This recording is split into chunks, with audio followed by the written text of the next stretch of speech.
That third failure in a row, did you think, I need to pack this in?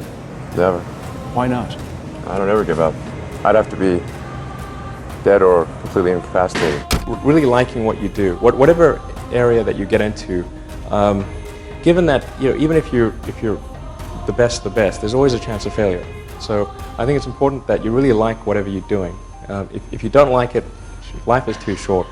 If you like what you're doing, you think about it even when you're not working. I mean, it's something that your mind is drawn to, and if you don't like it, you just really can't make it work, I think. So many people tried to talk me out of starting a rocket company. It was crazy. One good friend of mine collected a whole series of videos of rockets blowing up and made me watch those. He just didn't want me to lose all my money.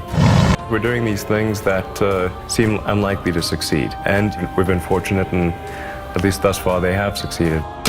Now is the time to take risk.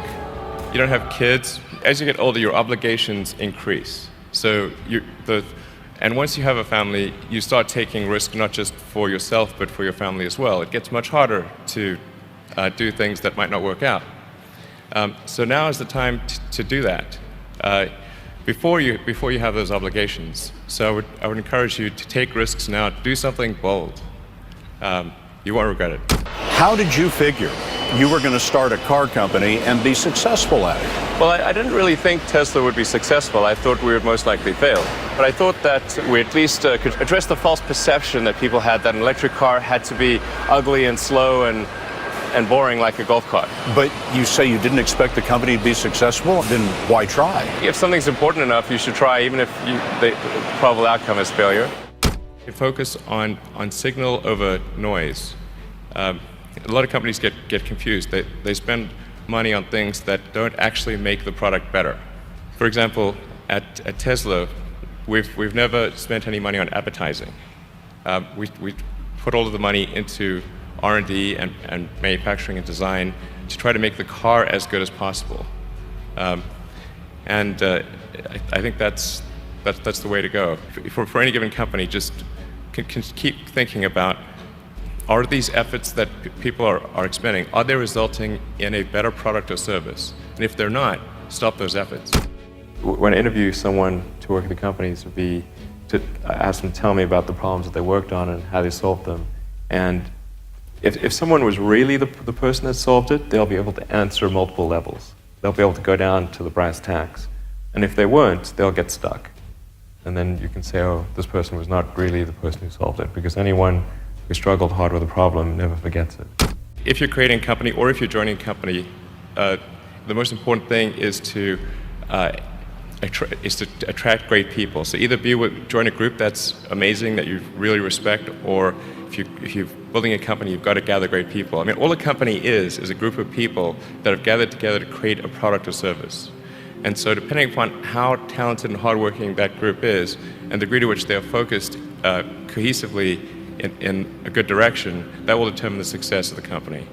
So do everything you can to gather great people if you're creating a company.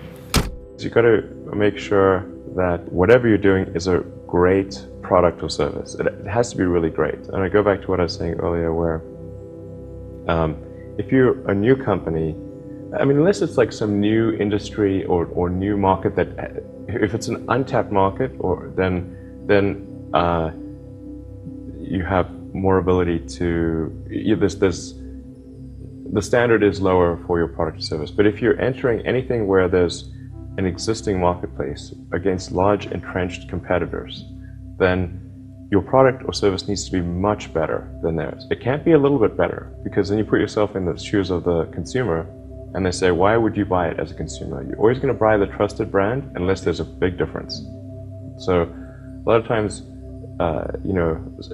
entrepreneur will come up with something which is only slightly better.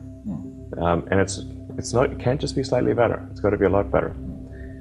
Depending upon how well you want to do, and particularly if you're starting a company, you need to work super hard.